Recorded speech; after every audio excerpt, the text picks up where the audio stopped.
So the other aspect which they also stress a lot upon, and Cornell in general, not so much these two people, but actually is ethnography. Live-in experience, beginning to document actually everyday goings on in the society that you are staying in, you are participating in, you are learning from.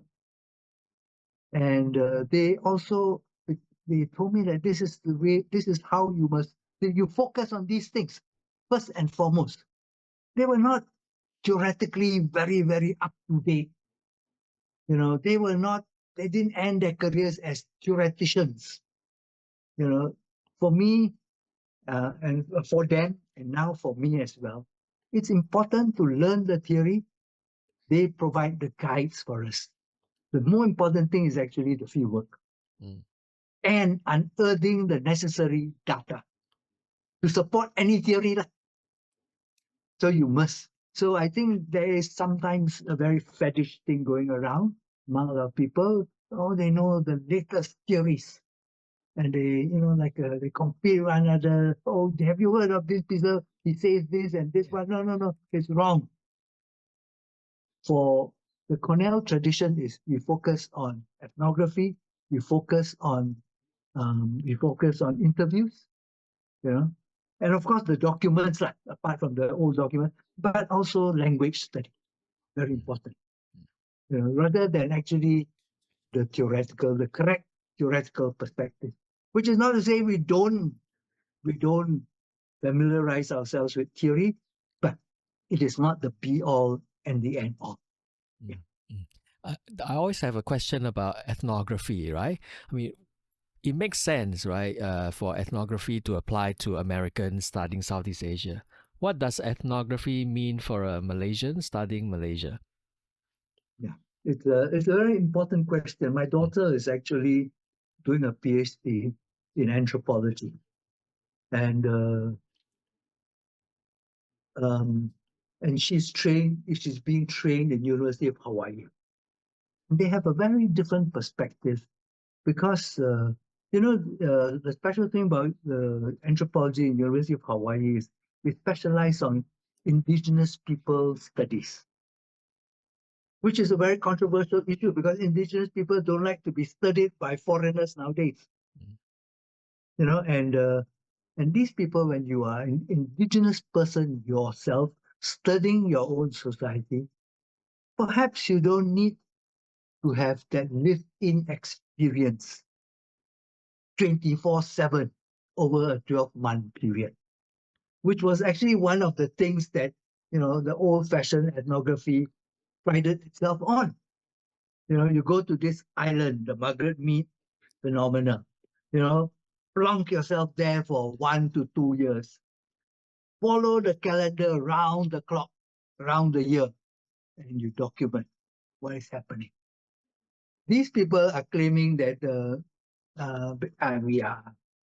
we know the language very well. We grew up here.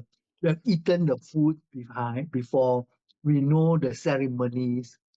We will still go and observe and participate, but it doesn't mean we have to stay there around the clock, around the year. So this is one of the differences that's emerged, and but I think the notion of doing fieldwork remains extremely important. But the methodologies might now vary depending on who you are, where you are coming from.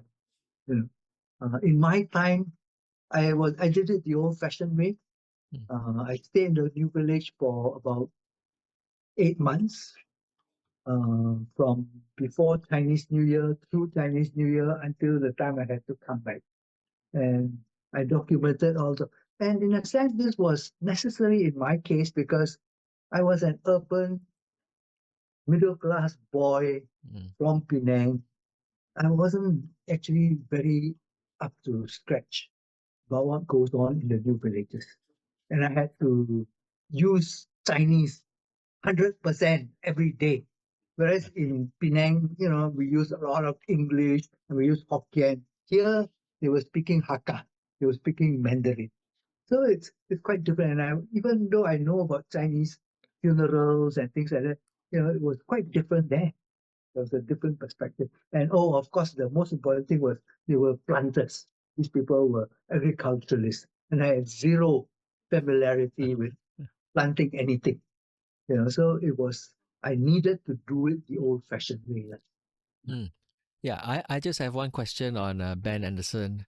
I mean, in the revised edition of Emerging Communities, he incorporated the research of others, right? Like the pre-media, the maps of Tong Chai. When he was looking after your thesis, did you discuss with him what was happening in Malaysian society and this making of this new Malaysian nation? Right? Was he interested in Malaysia, and did that shape his thinking on nations? Yeah, I mean, um, I've mentioned this before somewhere where Ben Anderson hated Malaysia because of its very racist politics. He gets turned off because he's an Irish. And he comes from Yeah. Ireland where you have this kind of conflict. He didn't like it. He liked it to be about more transformative politics, and they're building a new world, and all that. He liked that kind of politics. So Ben, in a sense, he didn't study Malaysia, but I did a one semester reading course with him. We read exactly the same thing. And we would read the same thing, and then he would just ask me, okay, what did you get from this? You know, and sometimes he would actually get things very different from mine, from a similar reading. And I think it's because his areas of studies were Indonesia, Thailand, and subsequently he learns, about the Philippines as well. Mm. So I lucked out in a sense because Ben wasn't so familiar with the nitty gritty, the details, but actually he could ask questions which were like asides, and it would emerge from how come you all are doing these things like this, whereas in Indonesia they do it like that, and how come this is not important for you, whereas in Thailand it is so very important. So that was a good thing. I was bad. The other person on my committee I did mention is Milton Esmond. Milton Esmond he wrote the book called Development Administration in Malaysia. He actually spent um, 5 years at least working in the Prime Minister's office in Malaysia. And as a result of that, he wrote that book called Development Administration. So he's a public administration man. And he was the one who would tell me, oh, Francis, you haven't discussed this. But his perspective was from the Prime Minister's office, you see. And it was nice to have him on the committee because he would always raise cautionary remarks to me. You are exaggerating this, or something like that. So it was nice to have this, like three different types of people, Yeah, sounds sitting like a in good the committee. dynamic, right? Yeah. I just have one last question on the Cornell group, right? I mean, who were some of the notable students, your fellow students at the time? Who were the notables who came in with me, Takashi Shirashi, we were year Mm, mates. We came in together. He did history. mm, His first wife, Saya Shirashi, who teaches in University of Tokyo. She's an anthropologist. So Marty Hatch was an ethnomusicologist. He was in the music department. And um, high students, yeah. Rujia was his second name. He had aristocratic status. Rujia ends up as the very important historian of Thai history. And he taught in Chiang Mai for a long time, and subsequently um, became the librarian. So Mm, I visited Chiang Mai recently and learned that he had passed away a couple of years ago. So I didn't get a chance to follow up, but I've seen him on other occasions. So that's Rujia. Another person was Anand Ganjana Prakon, who taught anthropology. From the Philippines, um, the people who preceded me um, was, and they were at the tail end of their thesis. Mm, mm, Was what's his name? Rocamora, Joel Rocamora. Who actually a Philippines person who did a thesis on Indonesia. okay. Philippines, who he was one of the first Filipinos who actually knew a lot about Indonesia. So Joel Rocamora, and his nemesis was actually what's his name, who taught in NUS, uh, Ray Ileto. So Ray Ileto they were competing. One was more lefty, one was more pro-government, Marcos type of person. So they were there at the same time. And my good friend was somebody called Virginia Miralao, who ends up running the Social Science Foundation in the Philippines. So Virginia Miralao, and she ends up as a UNESCO ambassador for the Philippines. You know, and from Indonesia, I had somebody called my roommate was somebody called Burhan Magenda.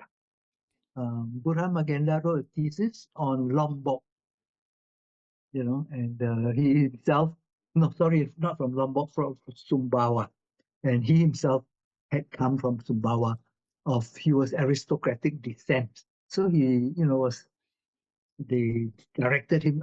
Nobody has done this kind of study. Why don't you go back? What was happening there during the revolution, or subsequently? How was development? Nobody knew. So Burhan did this.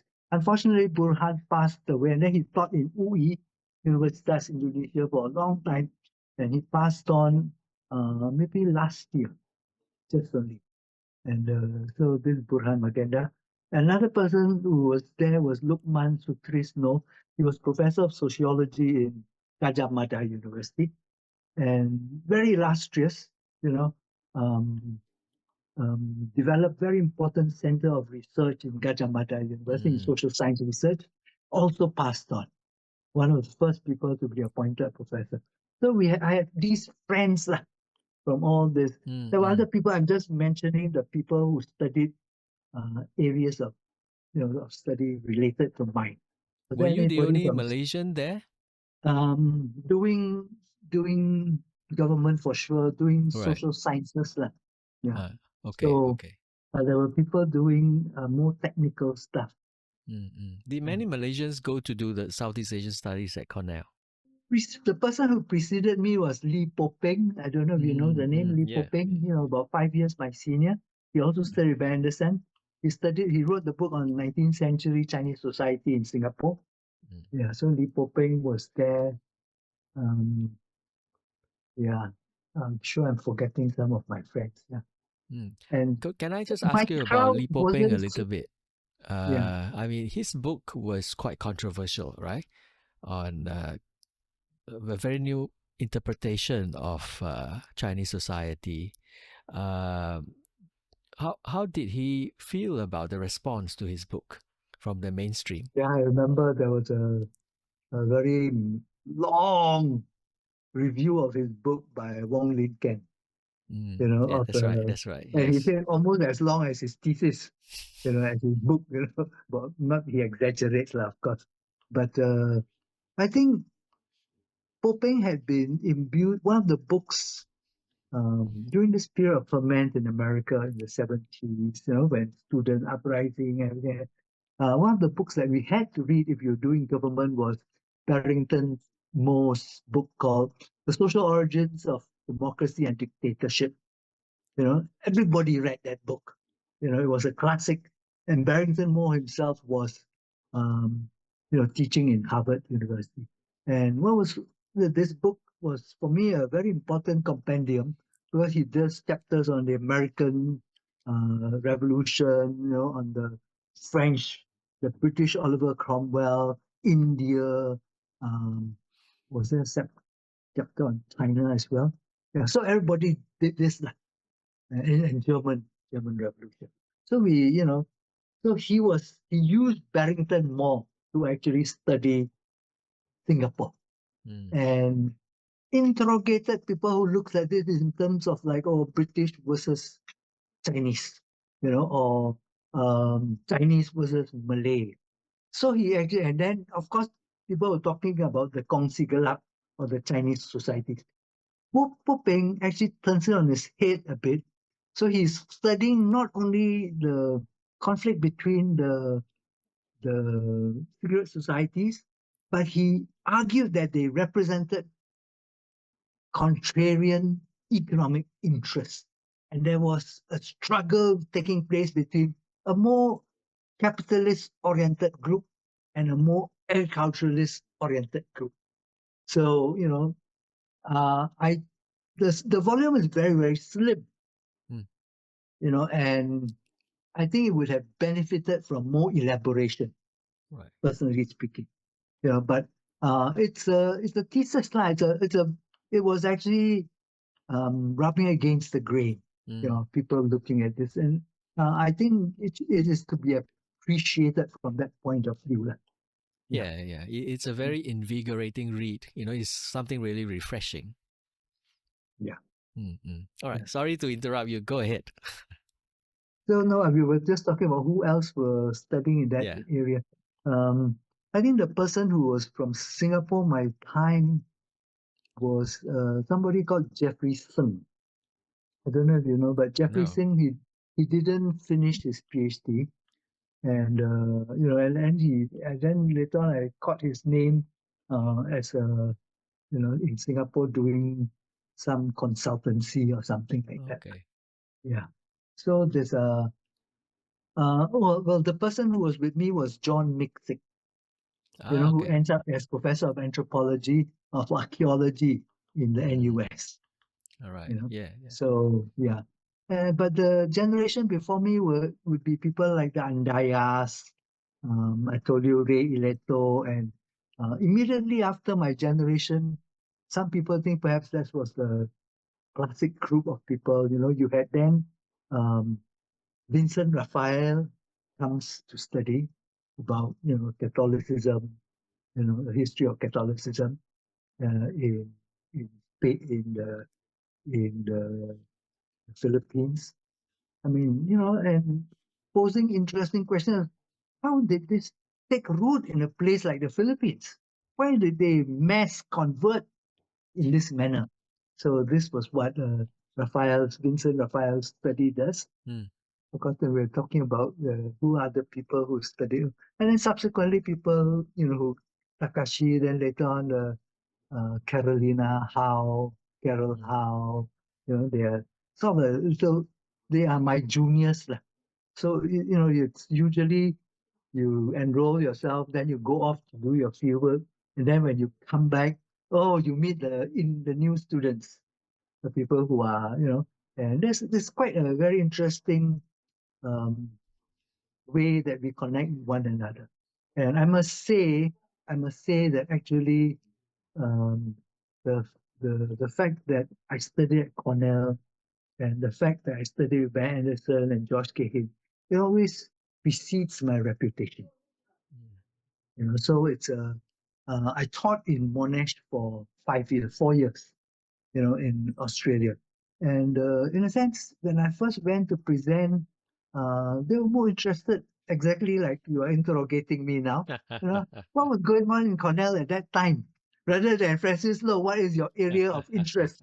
What is your? So they evaluate you. Okay, this one is are you a chip of the same block or not? So there's that kind of a thing going on. So Well, preceding among the the students, right? Was there a great interest to know beyond their own area of study or where they came from to see Southeast Asia as a region? Um, I think there were some, but Mm. very limited. Actually, many of the people who came over, like somebody like me, I was a science student. So it's just that I abandoned the sciences and began familiarizing myself with the history, the culture, the languages that I needed to do my fieldwork. And a lot of the other people also had these kinds of problems. Mm. Unless you were somebody like, say, Taufik Abdullah, who ends up writing a whole compendium, 10 volumes of the history of Indonesia in Bahasa Indonesia. But prior to going to America, to Cornell, he was already a historian, of Indonesia. And, and he wrote a classic book, but at the same time, he was already very, very well informed about the history of his society. Yeah. Mm-mm. Great, Oh, great. another Yeah. friend of mine, I should mention his name, is Tan Chi Beng. Tan Chi Beng, Professor Tan Chi Beng was an anthropologist. He studied the Peranakan. He was my contemporary. We went there at the same time. He was the first batch of anthropologists trained in USM. So he came there, he went there to study the Babas and Nyonyas. His book has recently been republished in Malaysia. But Chi Beng moved from, he started off in NUS, then he moved to University of Malaya, and then finally he moves to CU Hong Kong. And CU Hong Kong, he then subsequently goes over to Sun Yat-sen University. And he begins to then, drawing from his experience doing field work in Malaysia and in Sarawak, he begins to actually do field work in China itself. And his works are quite interesting because he has this comparative perspective. So in a sense, I started off, your question is actually, are we encouraged to study other countries and all that? I'm not sure that they were directing us in that manner, but what for sure they insisted upon us is that we have to learn to be comparative. I'm a comparativist, and I had to do a whole course on Indonesia. Another, we call this the country survey courses. I had to do something on the Philippines, something else on, I didn't do Thailand, but Vietnam. So I did that. And that, so that actually, when I encounter some new book about Vietnam or Philippines or Indonesia, I know how to locate the book because I know the other literature, the important literature related to that topic. So this is, and then when I compare, when I study Malaysia and all that, and I want to say something, I can draw an example from in the Philippines, on the other hand, or in Thailand. And I think this is something that I've taken from Cornell. It gives me an edge in a sense. I look at Malaysia, I have a comparative framework to look at Malaysia.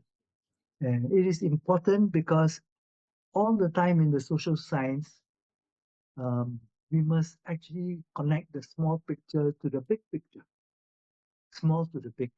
And, and maybe there are medium-sized pictures of your region, but this is actually the good thing about the American graduate studies program because it is grounded in disciplines and you have to do coursework.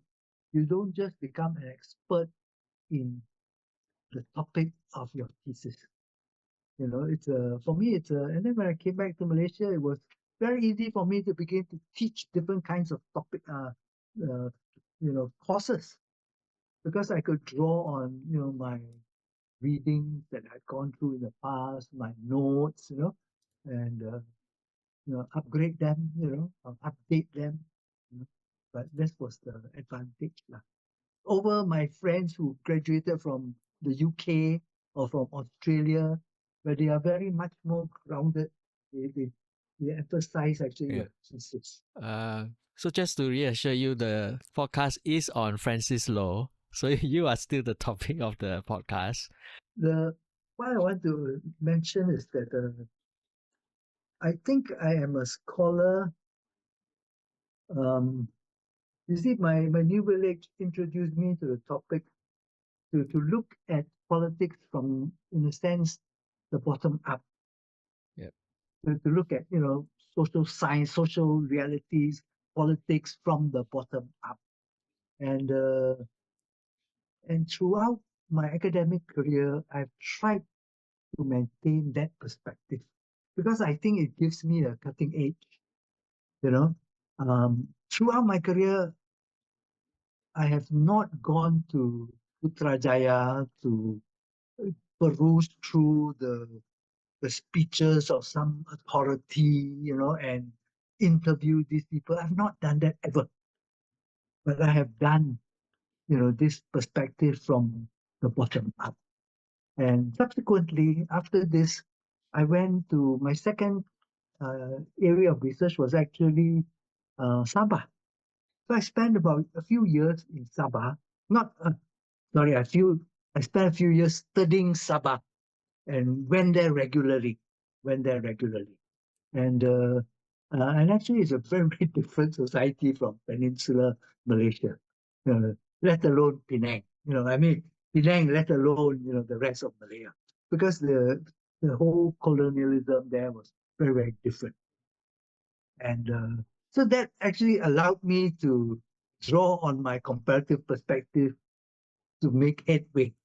So but this perspective is not from the bottom up so much as from the side, as it were.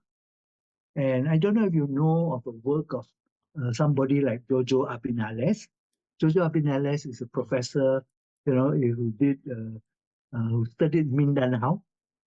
He was at Cornell as well, a few years my junior.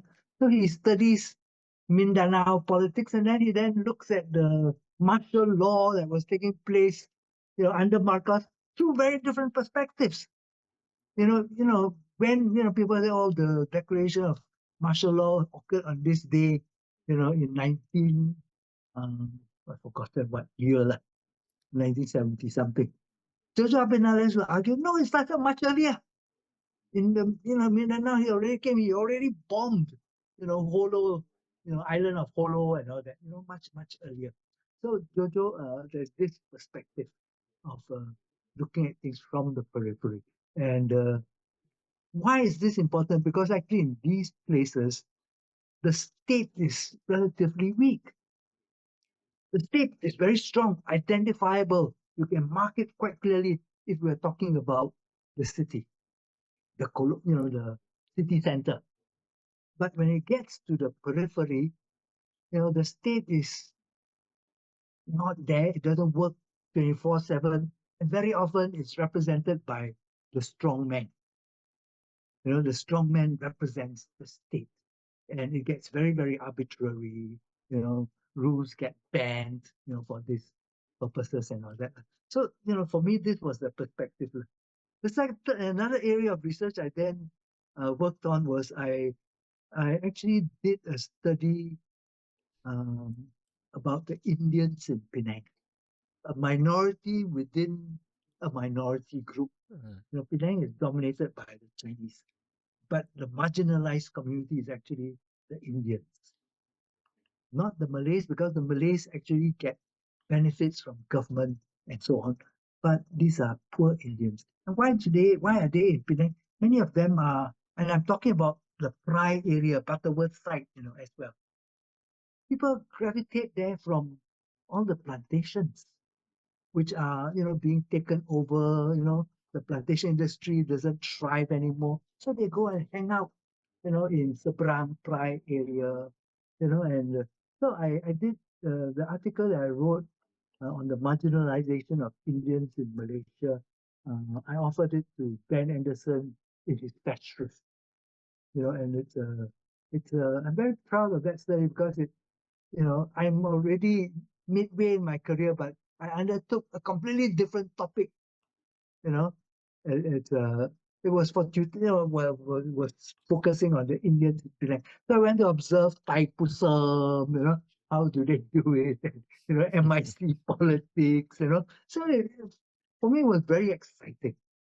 You know, and lastly, I just want to say that I focus a lot on um, what I call not big P politics, but small P politics conducted by, you know, NGOs, civil society. And I've written a lot, done a lot of research, play around a lot with the um, civil society groups like CSOs, NGOs. And I think, and Because when in this new literature, when you talk about people being able to negotiate around the rules, and if you don't, you must what my study actually helps to show how people can negotiate around the rules of the game and survive. And yes, they're all very rigid, tough laws, restrictions, but actually they don't know how to enforce it 100%. And they're always what we call in Malaysia the lubang, the lubang, the openings where you can creep into and you can do something about it. And this comes from um, influences. Jojo Abidales does that when he studies Mindanao. But I'm talking more about also this Professor Joel McDowell, who writes about small societies, no, strong societies, weak states, strong societies, weak states. And there's a whole series of publications coming out from under his leadership from people largely from the University of Washington, Seattle. And they look at in China, you can negotiate around, find the lubang in China. Case studies of Palestine under the terrible hegemonic Israeli regime, you can still, create a Hamas, for instance. So it's a so the laws are one thing. The constitutional frames are very important, but actually it doesn't determine the ebb and flow of everyday politics. You know, there are other factors involved. So that's why I'm very attracted to this way of looking at things. You look Mm. at it from the side, look at it from the bottom. It will be quite different. I really enjoy this podcast. Like although we talk a lot about the Cornell and all that, but essentially it kind of comes back to you and the way you look at the world and the way you do your research, right? So there's an intellectual history there. There's also a personal story there. Okay, Okay, I'll be in okay touch. then. Let you know. Thank you so much. When will you get this thing done? Over the weekend, pretty soon lah. There's very Okay, little to edit anyway. Yeah. okay, okay. See you. Bye. Talk soon again. Bye bye.